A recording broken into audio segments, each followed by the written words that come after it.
The first thing I heard was the steady beep of a heart monitor. The second was a nurse saying, "Can you tell me what year it is?" My eyes opened, but it felt like they belonged to someone else. My mouth was so dry it hurt to move my tongue, and when I tried to answer, no sound came out. Only the blinking of fluorescent lights above me confirmed that I wasn't dreaming. My name is Meredith Shaw, and I had just woken up from 2 days in the ICU. I was 54 years old that morning, though I only knew that because the nurse had said it out loud when they scanned my wristband. Shaw Meredith. 54. Room 207. I remember thinking that 54 sounded much older than I felt. At least before. Before the collapse. Before the hospital. Before everything in my life went sideways in the quietest, most irreversible ways. I'd been alone when it happened. Just a normal Tuesday night. I was reheating soup, still in my work clothes, blouse wrinkled, heels kicked off by the fridge. My body hadn't given me any warning. No dramatic chest pains. No blurred vision. Just a soft, warm flush down my back, like someone had dropped a hot washcloth there. Then everything tilted, and I remember thinking, "That's strange," before my knees buckled and I hit the kitchen floor hard. The next 48 hours are a blur of sound and cold. The beeping machines. The hiss of oxygen. The low murmur of voices I couldn't follow. I remember the smell of plastic and bleach, the pressure of a blood pressure cuff that kept inflating every 15 minutes, and once, just once, someone gently squeezing my hand and saying, "Stay with us, sweetheart." I didn't even know I'd made it through until I saw daylight filtering through the window blinds. I blinked up at a man in blue scrubs with kind eyes and a tired smile. He was adjusting something on the four-pole. When he saw me looking at him, his eyebrows raised and his mouth dropped slightly open. "Hey there," he said softly. "Welcome back." I tried to ask where I was. What had happened? But my throat was raw and swollen and nothing came out. He leaned in. "Don't try to talk yet, Meredith. Just rest, okay?" I wanted to ask something else. Someone else. Where was Kendall? Where was my daughter? But before I could gesture or form any kind of sound, the nurse, Eric, I later learned, glanced at my chart and walked out to speak to someone in the hallway. I waited. An hour, maybe more. Time crawled strangely in that room. The plastic clock on the wall said 7:48 a.m., but I didn't know which day. My phone was missing. My purse too. Just a hospital gown, a warm blanket, and a heartbeat that I could hear louder than ever in my ears. When the shift changed that night, a new nurse came in.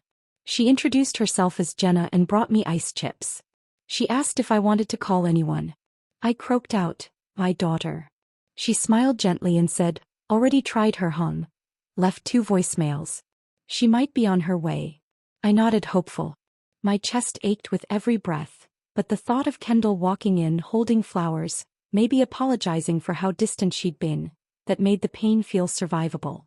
But Kendall didn't walk in. No one did. By day 3 I stopped watching the door. By day 4 I stopped asking. On the 5th morning, Jenna left a folded sticky note on the tray table. It said, "Spoke with Kendall Shaw. Out of town, said she'll check in later this week." She didn't say where and I didn't ask. But I knew. Kendall had gone to Seattle to spend a weekend with her college friends. She'd mentioned it in passing during one of our rare phone calls weeks earlier. I hadn't realized she meant now. That she'd gone anyway, even after hearing I was in critical care. Later that evening, after Jenna's shift ended, I heard her whispering in the hallway to someone on the phone. She didn't know I was awake. "Yeah. She stabilized this morning. Yes, conscious now. Would you like to speak to her?" Pause. "Oh, okay. Got it. Just thought you'd want to know." I closed my eyes and lay there with the soft hum of machines in my ears and something sharp pressing into my throat. Not the breathing tube, not pain. Shame. Humiliation. I wasn't mad. Not yet. That would come later. At that moment I just felt forgotten. 8 days. That's how long I was in the ICU. Not one visit. No flowers. No calls from anyone but nurses doing their duty. When they finally discharged me, Eric was the only one who offered to wheel me out. He looked embarrassed when he did it, like it wasn't supposed to be just him. I nodded my thanks. He squeezed my shoulder gently and said, "You've got someone picking you up, right?" I lied and said yes. But of course I didn't. The hospital transport van dropped me off outside my home, the same one I'd lived in for 17 years. I stood outside in the wind in a thin hospital sweater and paper slippers. The ceramic frog by the porch, the one where I kept the spare key, was empty. That was the moment I realized this wasn't over. This was just beginning. The front door finally opened after 20 minutes. Not with relief or joy or even guilt. No. It opened to surprise. Standing in the doorway, holding a Starbucks cup and wearing gym clothes like he'd just come back from a casual morning run, was Todd, my ex-son-in-law. He froze. His eyes widened the tiniest bit, but he tried to play it off. Meredith. Well, we weren't expecting you back this soon. He looked over his shoulder like someone might be behind him to help explain this. But there was no one. No Kendall. Just Todd standing in my doorway like he owned the place. Like I was a house guest who had shown up early. I stepped inside without asking, without looking at him. My legs felt like spaghetti and I had to hold the wall to steady myself. Every part of me ached. My ribs, my head, even the skin on my arms where the IVs had been taped. And yet the first thing I noticed wasn't the pain. It was the smell. Fresh paint. New carpet cleaner. Something lemon-scented and staged. My living room had been rearranged. Furniture pushed to the edges, my recliner missing. The hallway closet stood open, half empty. On the dining table sat a crisp, glossy flyer with a color photo of my house. A for sale sign photoshopped in front. Charming mid-century gem in an established neighborhood. Ideal for a young couple or investor. Investor? I sat down hard in one of the dining chairs. I don't remember deciding to. My legs just gave out. Where's Kendall? I asked. Todd cleared his throat. She's, still in Seattle. Delayed flight. We were going to check on you tomorrow, I swear. I stared at him. Not even blinking. He gestured vaguely to the kitchen. Do you want some tea or? Why is my house on the market? I asked. He stopped. Stiffened. His fingers drummed on the coffee cup like he wished it would disappear. We thought, given everything, it might be time. A fresh start maybe. You've been struggling, Meredith. Struggling? I let the word settle. Echo in my chest. Then I stood, slowly because I could barely breathe without wincing, and walked into the kitchen. That's where I saw it. A beige folder on the counter. Power of attorney documents. Kendall's name printed on the lines beside mine. My signature below it. Not dated recently, from 2 years ago after I had gallbladder surgery. I remember now. She brought papers to the hospital while I was still woozy from anesthesia. Just some insurance paperwork, she'd said back then. Legal stuff, nothing big. It'll help in case something happens. I was on morphine. I scribbled my name because I trusted her. Because she was my only child. Because what mother imagines their daughter would ever use that kind of power against them? There were other documents too. A letter from a probate attorney. A draft intake form for a care facility in Oregon. None of it had been signed by me. I walked out of the kitchen past Todd into the hallway, to the guest room. It used to be the room where Kendall slept when she visited during college breaks. Where we played Scrabble on the floor and watched old reruns with a bowl of kettle corn between us. Now it was a staging area. My clothes were folded on the bed in neat little piles. Some in boxes. Others already in black plastic donation bags. The dresser drawers were pulled out and empty. My chest tightened harder than it had in that hospital. The betrayal was physical now. A lead weight sitting on my sternum. They weren't preparing to welcome me home. They were preparing to remove me. I waited until Todd left again. Some excuse about errands, probably hoping I'd be gone by the time he came back. Then I went back to the kitchen, grabbed my old iPad from the cabinet under the pantry. It was Kendall's years ago than mine. I doubted she remembered it even existed. I turned it on. She hadn't logged out of her messages. At first I scrolled slow, hesitant. Then faster. Faster still. Kendall, once Mom's house sells, we'll have breathing room. She won't even know. Todd, what if she wakes up? Kendall, then we tell her the doctor said she needs assisted care. She'll believe it. Kendall, I love her, but honestly, Mom was never good at boundaries. She clings. It was like reading a stranger's autopsy of me. Not a daughter. Not a loved one. An obstacle. A problem to be managed. I didn't cry. Not then. I opened the back closet, pulled out the emergency shoebox I'd hidden there for years. Inside was my cash stash, tucked under old passport photos and expired coupons. $2,800 in 20s and 50s. I took it. Then I pulled the spiral-bound notebook from the same shelf. The one I'd kept since 1998, where I wrote down every password, PIN and account number. They thought they'd buried me. They didn't realize they'd just dug up the wrong woman. I didn't scream. I didn't call Kendall. I didn't argue with anyone. I sat down, flipped to a blank page and began to make a list. Step 1. Take everything back. Step 2. Leave nothing behind. Step 3. Disappear. I wasn't running. I was reclaiming. And they were about to learn what it feels like to be written out of someone else's story. I didn't vanish overnight. Revenge, or maybe it was just survival, takes planning. And I wasn't about to rush this.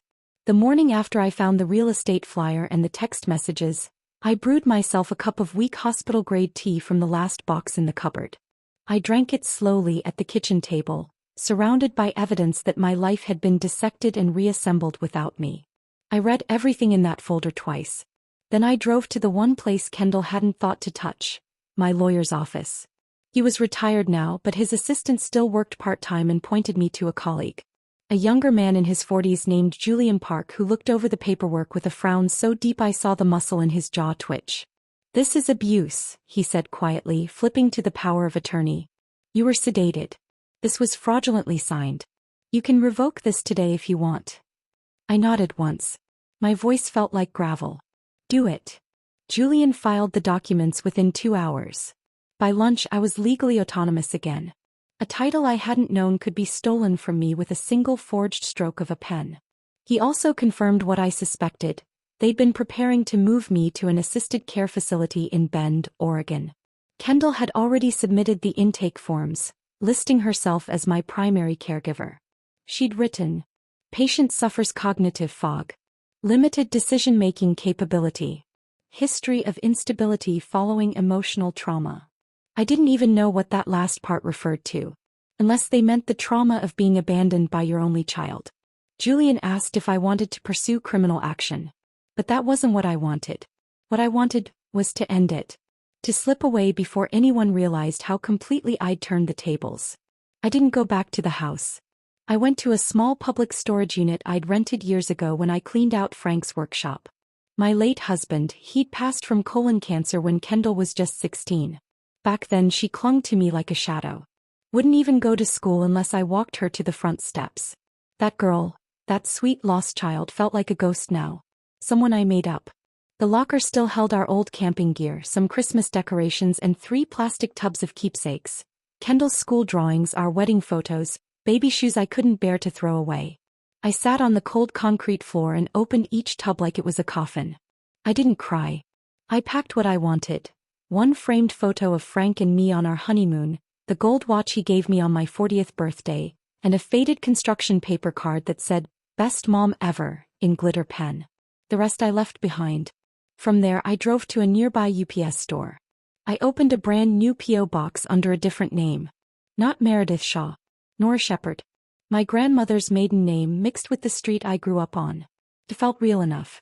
And no one would question it. I opened a new bank account at a credit union in a town 30 miles over. Moved my direct deposits. Transferred what I could. Closed the old joint accounts Kendall had access to, the ones she'd so graciously appointed herself co-owner of without telling me. At the DMV, I applied for a state ID reissue under the pretext of loss during hospitalization. They didn't question it. They never do when you look small and tired and polite. It took exactly 4 days to vanish, piece by piece. On the 5th I returned to my house one final time. Not to confront anyone. Not to make a scene. But to leave it cleaner than they left me. Todd was gone when I arrived. So was most of the furniture. The only thing left in the living room was a folding chair, a bucket of paint, and the ghost of what used to be a home. I walked through the rooms slowly, touching nothing. Just absorbing it. The scratch on the hallway wall from the time Kendall pushed her bike inside after school. The small crack in the guest bathroom mirror she swore wasn't her fault. The sun-faded square on the wall where Frank's clock used to hang. I walked into the kitchen, tore up the sale flyer, then pulled out a single sheet of paper I had printed the night before. Notice of revoked power of attorney. Effective immediately. All decisions and property under the sole control of Meredith Shaw. I left it on the fridge with a magnet shaped like a watermelon slice. Then I took the spare key from under the ceramic frog in the yard and slipped it into my pocket. the same pocket that held the letter I wrote for Kendall. Read. Kendall. You didn't lose me. You handed me away with clean hands and a signed form. So don't bother calling. This time I won't answer. Mom. I left that night in my dusty Toyota Corolla, the one with the cracked back bumper and no working AC. Just me, 2 duffel bags, a shoebox of essentials, and a head so full of adrenaline I barely blinked for 200 miles. I wasn't scared. I wasn't grieving. I was empty in the most freeing way. By the time I reached the state line and stopped at a motel off Route 20, I didn't feel like Meredith anymore. That name belonged to someone who trusted too easily. Someone who waited by phones that never rang. In room 106 of the Alder Pine Motor Inn, under cheap floral sheets and a flickering lamp, I became Nora. Nora who didn't need permission. Nora who didn't beg to be kept. And for the first time in years, I slept. In Elk Hollow, population 2,114, nobody cared who I used to be. I picked the town from a faded highway billboard that promised fresh pie, friendly people, and the cleanest library floors in Idaho. That last part made me laugh. I found a rental trailer behind a hardware store owned by a man named Clint who asked 3 questions. Do you smoke? Do you mind trains? And you paying in cash? I said no, and yes. He handed me the keys without checking my ID. The trailer wasn't much. Wood paneling, a fridge with a stubborn freezer door and a couch that smelled like the 1980s, but it had privacy. It had quiet. And more than anything, it had no history. I told people my name was Nora Shepard, retired school secretary from Twin Falls, widowed, no kids. A woman who had outlived everything but her good manners. They didn't pry. In a town that small, people assumed if you showed up alone there was a reason. And the decent ones didn't ask. I started volunteering at the library on Wednesdays and Fridays, shelving returned books and cleaning up after toddlers with jelly hands. No one knew I used to teach literature. No one knew I used to be someone else's mother. I liked it that way. Then came Lacey. She was 26, worked double shifts at the local diner, and always looked like she was trying to smile through a storm. Her daughter Junie was 6, smart, sticky-fingered and glued to my hip by the 3rd week of story hour. Junie started calling me Miss Nora, after I helped her spell her name out in refrigerator magnet letters. Then it became Nana Nora, unprompted, unearned, but warm. Lacey apologized for it once. She does that, she said, wiping down a juice box spill. Latches on to people. Especially good ones. I almost told her. Right then. Almost said, there's a whole part of my life you don't know. A name I buried. A daughter who buried me first. But I didn't. Instead I said, she's a good kid. And I don't mind. For a while I convinced myself I'd disappeared cleanly. No one from Boise came looking. Kendall didn't call. Todd didn't show up pounding on doors. The world had moved on without me. And I had moved on without them. Until one Saturday afternoon in late April. We were at Junie's 7th birthday party. A folding table, store-bought cupcakes, paper hats. The VFW hall behind the diner was strung with dollar store streamers, and Lacey had written "Happy Birthday, Bug" on a banner in pink chalk. Someone, probably one of the moms, filmed a 30-second video of Junie opening gifts. I was in the background, laughing, handing her a box, helping her read the name from Clara and Michael. No one thought anything of it, until the video was posted online. And the internet did what it always does. Connected dots no one asked it to. 3 days later, Lacey burst into the library, phone in hand, face pale. You need to see this, she said, shoving the screen in front of me. The video. Same one I'd watched on Junie's birthday. Now reposted to a parenting blog. Captioned, "Found her. Grandma Gone Ghost is alive and well in Idaho." Thousands of likes. Comments like wildfire. People sharing screenshots from the news story in Boise. The one about a woman allegedly abandoned by her daughter while in ICU, now missing. A blurred hospital photo. A younger photo. My staff ID from the school. Me in the background of the birthday party handing a child a book. Holy hell, I whispered. The tag location had been pulled from the original video. Elk Hollow ID. My sanctuary. No longer anonymous. I didn't know, Lacey said quietly. I didn't realize they'd find you like that. I sat down hard behind the returns desk. Hands numb. Heart pounding like it had in room 207. They're going to come, I said. I don't know when. But they're going to come. The knock came 3 days later. A silver SUV with South Carolina plates pulled up across from the library. Clean. Neat. Predictable. Kendall. Her hair was straighter now. Shorter. She wore a neutral cardigan like she wanted to look non-threatening. Like she wasn't the woman who tried to erase me. She stood outside the glass doors holding a paper coffee cup, blinking in the sunlight. I watched her from between the shelves for 5 minutes before stepping outside. She looked up. Froze. Mom, she said, her voice cracking on the word. Please don't walk away. I didn't speak. Not yet.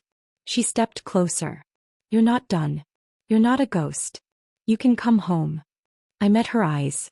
I already had the funeral, I said softly. You just didn't show up. She flinched. Then came the excuses. We didn't know. We thought you needed help. You were declining. I let the silence settle heavy and sharp. You left me to die alone, I said. Then you cleared out my life before I was cold. That's not help, Kendall. That's abandonment with a spreadsheet. Tears welled in her eyes. Real ones. I recognized the way her chin trembled. The way she swallowed twice before speaking. I didn't know how else, she whispered. I didn't know how to deal with watching you fall apart. I didn't scream. I didn't forgive. I just told her the truth. I wasn't falling apart. I was bleeding. And you were too busy booking plane tickets to notice. She asked if she could visit again. I said no. She asked if she could write. I said she could, but to send the letters to Lacey's P.O. box. I wouldn't promise to read them. When she reached out for a hug, I stepped back. Not in anger. Just in clarity. That version of me, I said. The mother who needed you, she's gone. And this time I got to decide when to bury her. That night I sat on the porch of the trailer, the air cool with pine and night sounds. I wrote one last letter. Not to Kendall. To me. You did it. You got out. You survived the silence and made something quieter and better. They thought your story ended in a hospital bed. But you wrote a new chapter with your own pen. I signed it Nora. Folded it. Put it in the shoebox under the bed with Junie's birthday drawing and the one photo I kept of Kendall, age 9, gap-toothed, before the world taught her to measure love by assets. The next morning, Junie ran up to me with a rock shaped like a heart. Nana, look what I found. I smiled, held it in my palm. Perfect, I said.